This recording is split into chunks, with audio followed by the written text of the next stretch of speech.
Your Twins offense is ice cold, and I swear to you, this is not a rerun. What's next? Where do they go from here? What can they change? All of this and much more on today's Locked On Twins. So sit back, buckle up, and get comfortable because Locked On Twins starts now. You are Locked On Twins, your daily Minnesota Twins podcast. Part of the Locked On Podcast Network, your team every day.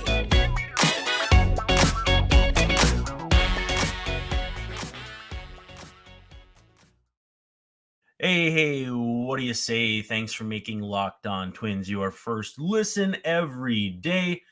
We are free and we're available wherever you get your podcasts, as well as on YouTube. And of course, we're part of the Locked On Podcast Network, which is your team every day. And as a reminder, as always, please feel free to be active in the comments section. We'll do our best to hang out, answer questions, ask questions, and just converse with you as we're able. Also, too, if you have questions you'd like answered on the show, we'll usually answer them in the bullpen segment. We're not going to have any questions in the bullpen segment. We're just going to vent tonight. But hit me up in the comments or on Twitter at LockedOnTwins, at Brandon_Warren. Whatever it takes, DMs are open. Also, too, don't forget to check out the Locked On Twins breathless post-game minutes, which come right after the game, or at least as quickly as we can get to it. We'll do some pregame ones, too, if there's enough interest. But for now, we're going to focus on the posts. And tonight's post felt like a rerun. This offense, again, just absolutely dreadful. Now, before we get to that, Twins play the Padres yet again on Wednesday, 6:40 p.m. first pitch. It's going to be Seth Lugo against Pablo Lopez. Try to get this offense going, but also to try to get Pablo back on the right track after a couple of maybe not quite Pablo-like starts. You can catch every pitch of the Twins hometown broadcast with SiriusXM on the SXM app. Just make sure you search Twins. And I listened to that broadcast for a bit tonight while I was out and about, and we heard a Locked On Twins commercial. So be on the lookout for that as well. Now, oh boy, we got to talk about this game. We don't want to, but we have to. Twins fall 6-1, but the Padres score the last 5 runs across the last 3 innings.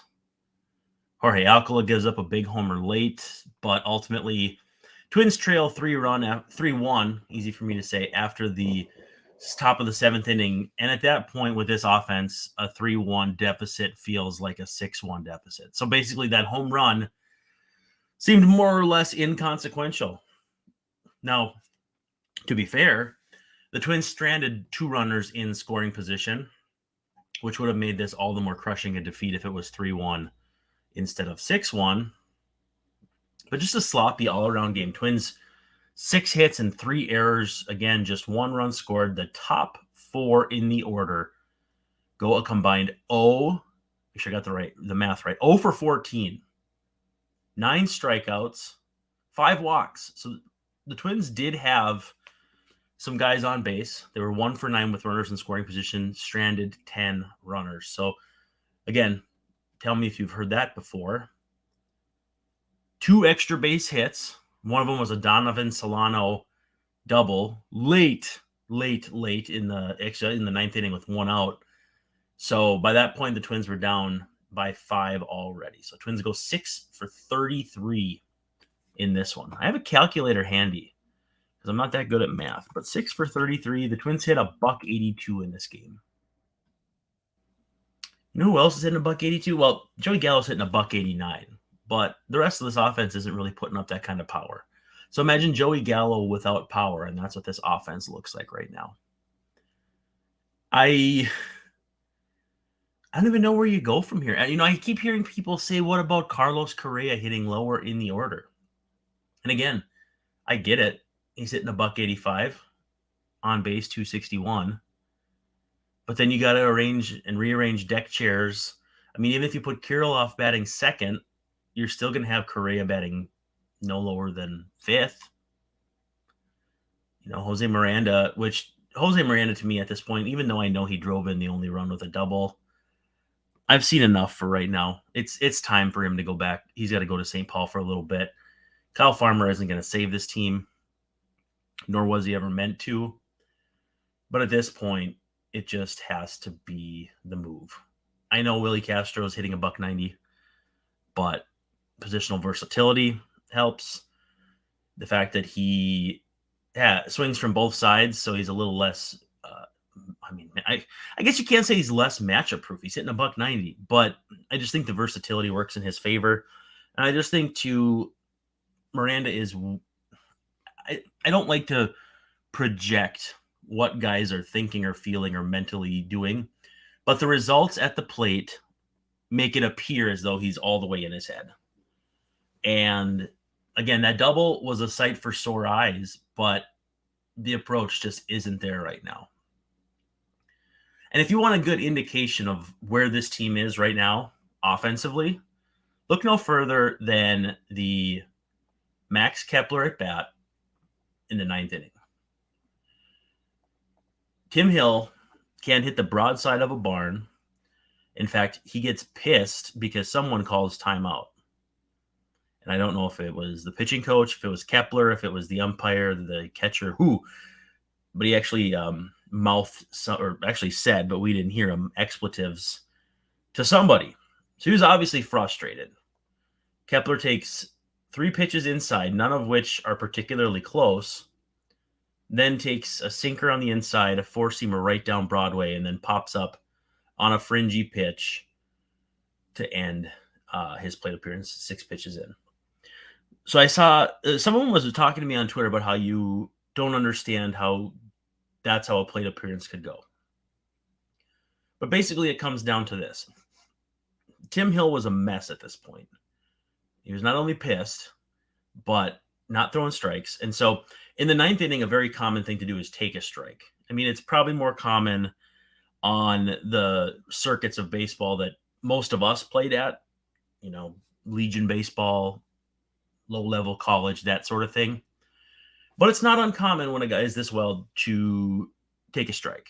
It's also not that uncommon when it's 3-0 to make him show he can throw back-to-back strikes. So that 5th pitch becomes a pivot point in that it's right down Broadway. It's 90 miles per hour. So it would seem inherently something that Max Kepler should have blasted. But again, you've got a guy who is not throwing strikes. Walked Ryan Jeffers a couple batters before on 5 pitches.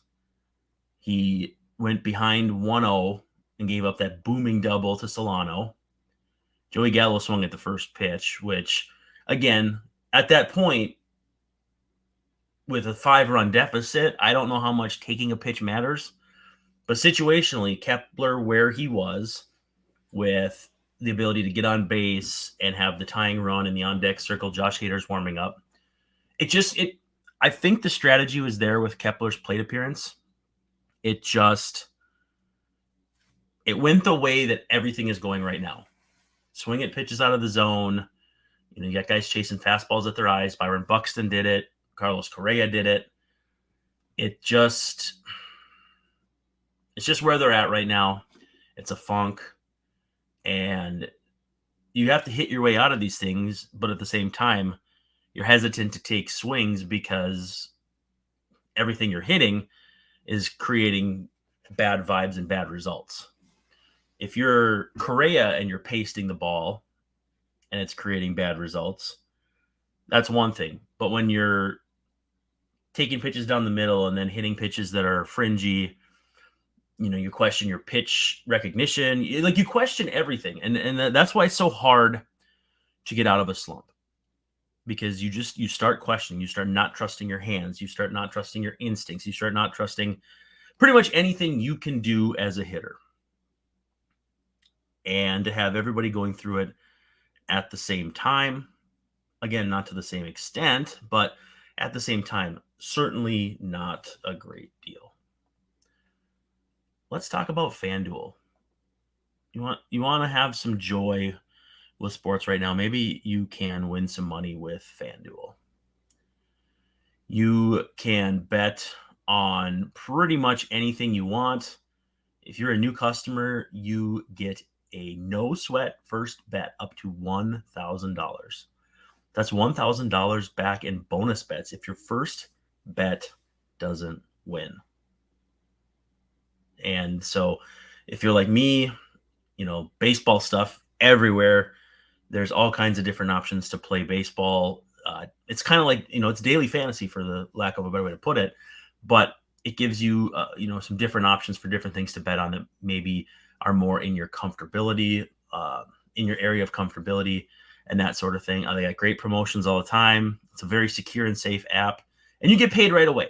So there's no better place to bet all the playoff action for the NBA. NBA absolutely going off right now. I can't believe the Lakers have made it as far as they have. I didn't see it coming. And right now, Devin Booker is absolutely incredible for the Suns. So lots of fun stuff you can bet on, regardless of what your flavor is. So go to FanDuel.com/locked on and get a no sweat first bet up to $1,000. That's $1,000 in bonus play if your first bet does not win. That's FanDuel.com/locked on. And FanDuel is the official sports betting partner of the NBA. So I noticed something in tonight's game, and I actually saw some other people talking about it. But it was suspiciously, let's just say this. Carlos Correa got booed late in the game for striking out. And the boo lasted like a second, maybe two. And then suddenly the music from Bally Sports North just comes in blaring. And it was like they're drowning it out. And it felt very, very intentional. And I mean, I don't even know what the point is. I mean, the fans there who are doing the booing aren't going to hear it anyway. So Carlos Correa is still going to hear the booing. The effect is still there. So, and also too, if we hear 1 or 2 seconds of it, it kind of is a tell that it's happening, right? I mean, I don't know. It's really tough to see the team going this way right now. Also too, Cleveland wins 2-0. Really, really strong pitching appearance from Shane Bieber, 9 strikeouts in 6 innings. Cleveland and Detroit right now jockeying for second place. Guardians are 2 games back. Detroit 2.5. Chicago still 7 back, but they're possibly going to beat KC this evening, so that'll give them some forward momentum as well. So things aren't looking real great for your Twins right now. They're not looking all that great. I thought tonight the Twins did a really nice job with some of the bigger hitters in the Padres lineup. Now, Fernando Tatis goes 0 for 5. That's obviously a big deal. Also, too, I don't know why Juan Soto, I mean, I know this isn't Locked On Padres, but I don't know why Juan Soto isn't hitting leadoff on this team. I mean, the guy is going to have a 400 on base percentage just by getting out of bed every day. So I don't really understand that from Bob Melvin, but, not my job, not my prob. And for all intents and purposes, they actually handled Manny Machado pretty well until that final plate appearance when Jorge Alcala hung a breaking ball that Joey Gallo didn't even budge in left field. Just stood still, watched it leave. It was just kind of a foregone conclusion by everybody in the ballpark that was it. And again, too, it was 3-1 at that time. Twins, I don't think you could find a single soul in the Twin Cities who's been watching this Twins team lately that felt like they were going to come back and win this one. And I hate to say that because in the 9th inning, they did have 2 runners on and in theory would have had the tying run on second base had that home run not happened. Again, we're talking hypotheticals here. It's not like we're really trying to say, oh, yeah, that homer shouldn't have happened and almost didn't happen. It happened. We don't have to treat it any other way than that. I'm just saying where the Twins are right now, offensively, you have no confidence. Like that one run, you're like, well, there's your one run. Good luck, Louie. And Louie Varland, who was phenomenal tonight, we'll talk about him in the third segment. He was great, but he was down 1-0 and pitched behind the 8 ball the rest of the way. He was never in position with a lead. Griffin Jacks again. And Griffin's not having a bad season, but couldn't throw enough strikes. Walks a couple guys. Defense doesn't execute. And you have that strange play where Vasquez throws down to third and hits the runner in the back of the helmet. I believe it was Well, no, it wouldn't have been Tatis. I don't know why I'm struggling to remember. I'm going to pull up the box score because I'm not remembering it for sure. No, it was Tatis. Okay, yeah, no, I don't know. Tatis grounded into a fielder's choice, so he was on base, stole second, got to third on an error, and then another error by Vasquez. So back-to-back errors. Looked to me like the throw hit him on the back of the helmet, and he basically was able to walk home. And so in the span of just a few pitches, it went from a 1-1 game to a 3-1 game. And fortunately, Manny Machado pops out. Emilio Pagan comes in and does what is suddenly now Emilio Pagan things. I don't understand where this came from either, but Emilio Pagan is – I'm not saying he's going to leapfrog Griffin Jackson, this bullpen hierarchy, but all of a sudden his ERA is 4.30, and he's making guys swing and miss. You know, he did give up a double, but I think last year that probably leaves the park just based on sheer luck alone. So I don't know if Griffin Jackson, you got to back off him a little bit or what, because he's been so steady. And I don't like win-loss records for pitchers, but anytime your late inning reliever has 4 of your 17 losses this early in the season, probably not a good sign. So, you know, I don't know. Do you give those innings to Brock Stewart? Probably not. If walks are an issue for Jacks, they're a bigger issue for Stewart. He's walking almost a guy per inning. Pagan is 1 homer away from being a mess again. You know, if he faces the Padres in a big spot, they have plenty of guys who could take him deep. You're going to face the Cubs, who are scuffling a bit, but they got guys who can take him deep. So I don't really know what the answer is. I think the pitching staff did a fairly decent job, but again, the walks killed them. 5 of them. Both teams walked 5. Both teams struck out 9. But the homer ball to Alcala to Machado absolutely killed him late. Just too many mistakes, though. I mean, I've been okay with Vasquez behind the plate. I haven't had issues with him. I think he's done a great job. So again, too, to see a lot of people saying they were sick of him was like, we're going to have to do that either. Am I concerned that he's slugging 263? That's a bigger issue for me. But defensively, and what he's done to stabilize or help stabilize his pitching staff between him and Ryan Jeffers, I think is commendable. Also, too, I think Jeffers needs to start playing more because he's hitting 273, slugging 455 and a 373 on base. So nice little 800-plus OPS, and I don't think there's much of a drop-off when he goes back there defensively, if at all. So we'll see what happens there. But again, too, I lean on the fact that Rocco pinch hits for Vasquez and Taylor late. And I know it was against a righty, so Gordon probably a better matchup. But Gordon, even with that hit, he dumped a ball in the left. He's hitting $155. Castro strikes out looking on a pitch that I think was high, but he's hitting $190. So on back-to-back pinch hitters, the Twins use back-to-back pinch hitters, which is, I think, probably fairly rare. They're both hitting under 200, and in the case of Gordon, by a fair margin. Again, he's been better late. We keep saying that. But if there's no better indication of where this team is right now, it is that the Twins are pinch hitting back-to-back guys with sub 200 batting averages. So let's talk about some positives, because I know a lot of people wanted me to rip on the Twins today, and getting 1 run and 3 hits off Michael Wacha, not a great sign. And the Twins have done this with pitchers of this caliber all season long. Wacha didn't throw a lot of strikes. He's not overpowering. There's a reason why he was available in free agency as long as he was. He had a nice year for the Red Sox last year, but nobody views him as anything more than kind of a chain mover at the bottom of a rotation.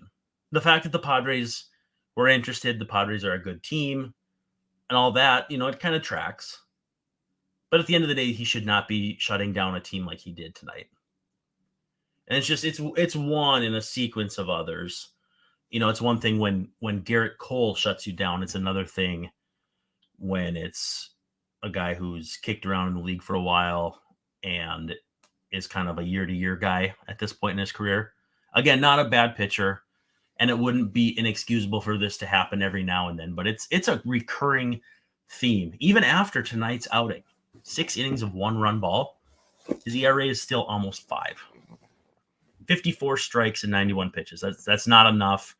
And the 3 walks show that, but it just, even when the Twins get up 2-0 in counts, it feels like they're right back into 2-2 and then swinging at something crazy. Or the count just starts 0-2. That's kind of where I'm at with Jose Miranda right now. I feel like every count he's in starts 0-2. And that's why I think he's got to go down. But I said I'd be positive, at least for a little bit here as we come down the home stretch. Louie Varland was very, very, very good. Didn't give up any homers. We talked about that too. If he could limit the homers, he's exciting. I mentioned that on Monday's show where without homers, the stuff pops. He was using a cutter that was moving pretty good. I think I saw one of those pop like a 93. So 93 with movement, that's good. But he also was sitting, touching, whatever you want to call it, I guess, early. 97 pretty regularly. There was a 98. And then I did see at least one 99. I think it was 98.5 on Savant. So they rounded up. But we talked about this yesterday. He was already up 2 miles per hour, almost 2 miles per hour from last year. If he continues to ascend like this, I don't know that we're going to think that much about him being the replacement for Tyler Mahle or Kenta Maeda, however you look at it. It's him and Ober as a tag team. But to me, if Varland can be anything like this on a regular basis, and again, this is a strong Padres offense. Certainly Manny Machado, 720 OPS or whatever it is right now, that's not indicative of the talent level. They haven't had Tatis all season. He came back just recently from a suspension. Juan Soto hasn't been Juan Soto to this point, but on base creeping up there now at 400. He did a phenomenal job against an offense that is going to challenge the Dodgers all season long. So hats off to Louie Varland. He absolutely fantastic job. The Twins need to find a way to keep him around, even if guys get healthy. Now, again, we're not going to see Tyler Mahle for a couple months. So it's not as though we're worried about Louie Varland, hopping on the train back to St. Paul. And I don't know that Kenta is going to be in any sort of hurry to come back either. So I have to take my hat off to Louie Varland. He was absolutely fantastic tonight. Matched Wacha inning for inning. And really, didn't seem to give up too much hard contact. Worked out of jams, worked in and out of jams. Didn't have that many. Scattered 5 hits, 6 strikeouts. Just basically did everything you want a starter to do. And granted, he's not a big name. But if you brought in a free agent to do something like this, you would be pleased. Now to get it from one of your homegrown pitchers, all the better. Icing on the cupcake. Frosting on the cupcake. Whatever. I'm not thinking about cake right now. Also, too, Emilio Pagan deserves a little bit of love because I want to pull up his season numbers because they're not as bad as I think people would think. He still hasn't given up a home run this season. And that to me, that absolutely floors me. So he gave up 6 earned runs on 8 hits in an inning and 2/3 back on 420. Other than that, he's thrown 13 innings. He's given up 1 earned run, striking out a batter per inning, not walking anybody. But again, you always wonder, when will the shoe drop? 4.30 ERA, 2.05 FIP, 4.32 xFIP. So basically, there's some good indicators here. 2.91 expected ERA, but the strand rate is extremely low. The BABIP is high, and some of these things don't stabilize in 13 innings anyway. So again, not to say he's on pace or on any sort of trajectory to be who he's been to this point. But I think you have to be pleasantly surprised. And if the Twins had given this guy away and he was doing this for the Rays right now, people would be pretty ticked. Now, again, people look at the surface level stuff, 4.73 ERA. Same thing with Danny Coulomb, low ERA. The peripherals are actually good, but the thing people get ticked off about is ERA. So maybe it wouldn't be quite there with Pagan yet. But again, that just goes to show how hard relief pitching is as an entire entity to predict, project, cultivate, maintain, any of those adjectives that you want to use. It's hard to project out what relievers are going to be good and what ones aren't. And to this point, Pagan, who's historically bad when it comes to giving up homers, hasn't given up a single one yet. And he's pitched pretty much clean baseball for 13 of the 14 and 2/3 innings he's pitched this season. So I'm not trying to gas it up for him. I just think, there's going to come a time where he's probably going to be forced back into another situation that we would have thought unthinkable to start the season. All in all, though, pretty hard to be enthused about this Twins team right now. I know they're still over 500. They're 19-17, still leading the division by a couple games. Cubs are coming to town. They're scuffling a bit. I don't think they were quite as good as maybe they looked, but I think you could probably say that about the Twins too to start the season. But 2 more against the Padres. Got Pablo going tomorrow against Seth Lugo, another guy who's having a pretty decent season. Kind of one of those guys that got turned back into a starter and has really seen an uptick. Anytime this Padres team is interested in somebody, it's usually for a good reason. Then the Twins will get Darvish in the final game. We'll have coverage of tomorrow's game afterward as well. We'll get a feel for if you guys like these late night shows. But for now, Twins fall 6-1. Carlos Correa 0 for 5. Buxton 0 for 3. Kepler 0 for 4. Too many offers. 6 hits, and it was all single hits by 6 different guys. 2 of those guys not even in the starting lineup. Just another absolutely dreadful offensive performance. And we're just doing our best to hold people accountable here. Okay, pun intended, joke intended. Otherwise, though, that's a wrap. Thanks for making Locked On Twins your first listen every day. If you're an everydayer, make sure to check back tomorrow. And hopefully we'll be recapping a win over the Padres, setting up a rubber game in Game 3 of the series on Thursday. The Twins play on Wednesday, though, first. We got to get through Wednesday first. Twins-Padres, 6:40 p.m., just like tonight. Seth Lugo against Pablo Lopez. We'll see what Pablo has against a team he has certainly faced before as an NL pitcher up to this point. You can catch every pitch of the Twins' hometown broadcast with SiriusXM on the SXM app. Search Twins and find the channel. We'll see if Kyle Farmer comes back tomorrow too. I'm not saying that's going to fix the lineup, but getting somebody else in there is going to be at least a change of pace.